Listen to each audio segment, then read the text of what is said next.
Washington Post, which reported last Friday that in a secret meeting inside Trump Tower in New York on December 1st or 2nd, quote, Jared Kushner and Russia's ambassador to Washington discussed the possibility of setting up a secret and secure communications channel between Trump's transition team and the Kremlin, using Russian diplomatic facilities in an apparent move to shield their discussions from monitoring, according to U.S. officials briefed on intelligence reports. The Post reports that it was Kushner who asked for that secure channel and that the ambassador was, quote, taken aback. Neither the White House nor Kushner's attorney has commented. The FBI is looking at Kushner as part of their investigation into Russia's meddling in the 2016 election, not so far as a potential suspect, but as a source of information. Investigators are focusing on Kushner's meetings with Russian Ambassador Kislyak, as well as his meeting with a representative of a Moscow bank that's subject to U.S. sanctions. Kushner's attorney tells NBC News, quote, Mr. Kushner previously volunteered to share with Congress what he knows about these meetings. He will do the same if he's contacted in connection with any other inquiry. Meanwhile, Reuters reported on Friday that Kushner had multiple undisclosed contacts with Kislyak between April and November of last year, and that FBI investigators are, quote, examining whether Russians suggested to Kushner or other Trump aides that relaxing economic sanctions would allow Russian banks to offer financing to people with ties to Trump. Kushner's attorney said that Kushner has no recollection of these meetings. And joining me now are Nayyera Haq, former White House senior director, Malcolm Nance, executive director of the Terror Asymmetrics Project, former CIA Special Agent Jack Rice, and former FBI double agent Naveed Jamali. Well, wow, and wow. I'm going to start with you, Nayyera. How normal or typical would it be for the son-in-law of the incoming president of the United States or any representative of an incoming administration to not only set up a back channel with a foreign adversarial country, but to suggest doing so in that country's secure facility? It is so beyond the pale. It really does start to boggle the mind and lead to the question, why? Why do all of these actions, have all of these meetings in such quick order after the election? If there was a goal to have a better relationship with Russia, why not wait a few weeks and months? The idea that this was happening during the transition, this was happening without the awareness of the intel or diplomatic communities, does point to something untoward happening. And the fact that the Russian ambassador, Malcolm, was taken aback by the suggestion by Kushner that they actually meet inside the Russian facilities, which the Russians are monitoring and the U.S. cannot. It is bizarre, Malcolm. It is. What does it say to you? Well, first off, it's bizarre, and I think to a certain extent, a lot of people, certainly in the news media that I've heard over the last 24 hours, are pulling their punches on this thing. This is not bizarre. This is now incredibly suspicious.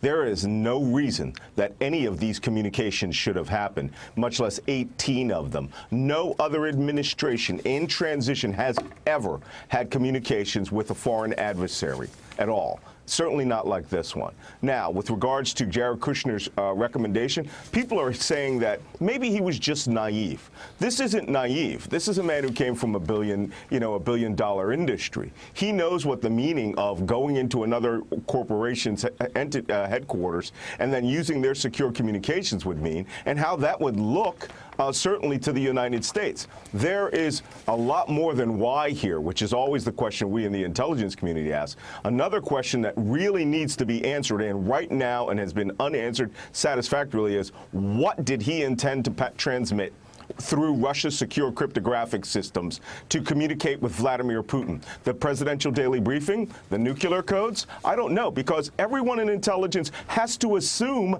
that that's what he was going to do.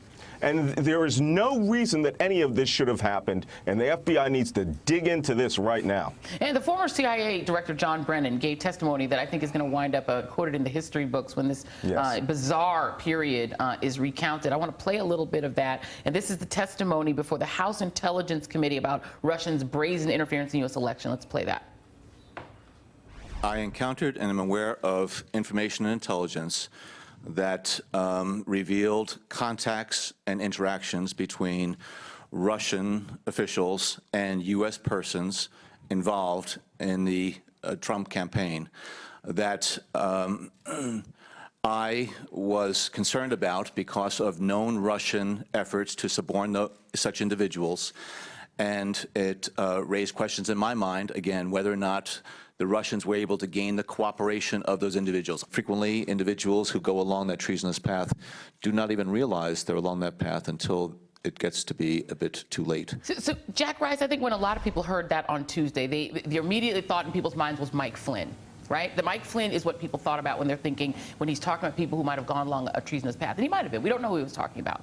But a couple of items in the Reuters and the Washington Post reports, I'll do them in the reverse order. In the Washington Post piece, Kushner reportedly conveys to the Russians that he's aware that it would be politically sensitive to meet publicly, but it was necessary for the Trump team to be able to continue their communications with government officials, right? You also have the bank, the sanctioned bank that's in those meetings as well. And according to the Reuters story, the Russians convey to Kushner that having these contacts and improving relations might make it possible for loans to be made available to people within the orbit of Donald Trump. And we know that Jared Kushner has a building on Fifth Avenue, 666 Fifth Avenue, that he is in deep, deep debt to, that he needs money for, that he's sought loans for. If you see where I'm going with this, Jack Rice, it does feel like there's either naivete here or this is Kushner attempting to do business off the books. Well, this isn't just politically sensitive. This may just be criminal. I'm thinking about this not just as a CIA officer, but also as a former prosecutor. There are people in the intelligence community, people certainly as prosecutors, starting to sharpen their knives here. This isn't just about Kushner actually saying, I never met these guys, which he actually did. And then he said, oh, wait a second, they were phone calls. Oh, wait, they weren't phone calls. They were face-to-face meetings. Oh, wait, they weren't just face-to-face meetings. I was talking about a back channel at the Russian embassy. Let's think about where we are here. We're finally at a place where we're starting to not just see lies, but this starts to sound like the conspiracy that people in the intelligence community are petrified about. And the real problem, and Malcolm has this right, is that what happens here is if this starts to blow apart, if this goes to pieces, what is it that this man was trying to get to the Russians? What is it that was actually coming out? And the problem that we really have is that Americans die as a result of this. People, including our allies, can die because of this. This is why you start to look at this from a criminal perspective. This is the reason that you have to start contemplating why you prosecute people who do this sort of thing. And by the way, as a former CIA officer, again, if I were going to recruit somebody, the reason Kislyak was shocked by this is because of something called OPSEC. You would never want your guy in your embassy. You might want him somewhere else, but this really shows something else. There's so much more here that needs to be dug into. There's so much more here that needs to be talked about. It's extraordinary. It is extraordinary. One more little clip from the Reuters piece, Naveed. After the November election, this is the Reuters story, Kushner and Flynn together, they were in this meeting together, discussed with Kislyak, who's known to be a spy recruiter, the idea of creating this back channel between Trump and Russian President Vladimir Putin that could have bypassed diplomats at intelligence agencies, according to two sources. Okay, and then the other little piece from what I just said, Naveed, FBI investigators are examining whether Russians suggested to Kushner or other Trump aides that relaxing economic sanctions would allow Russian banks to offer financing to people with ties to Trump. So we get right back to the things that we've talked about a lot, make people vulnerable to being recruited. Need and greed. You have somebody here in Jared Kushner who needs money. He needs money for it to finance his buildings. Do you start to see you are always asking that question, Naveed, of the why. Are you starting to feel like the why might be the need for financing?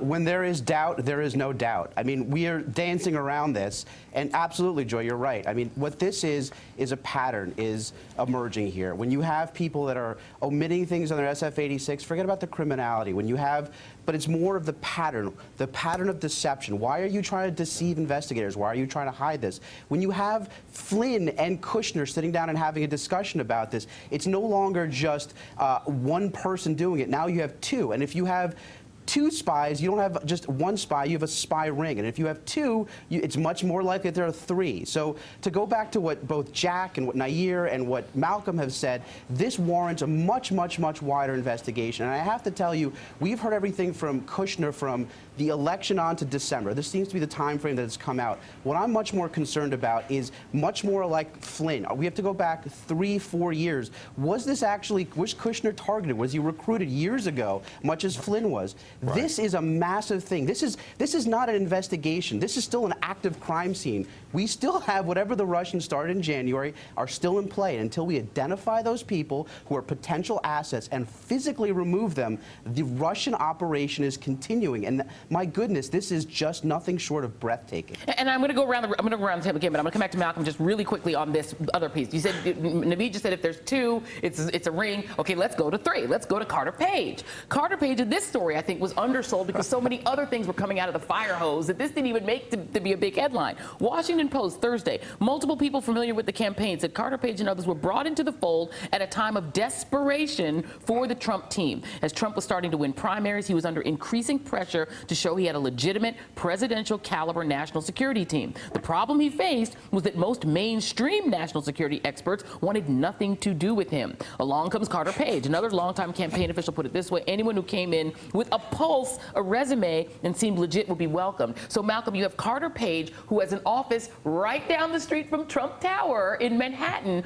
walks across the trellis, walks himself in the door at Trump Tower and presents himself with his PhD and his background in Russian business, and he gets on the campaign. Does it sound like somebody who was adding himself to the campaign for a reason? Well, adding himself to the campaign or injecting himself into a network of assets.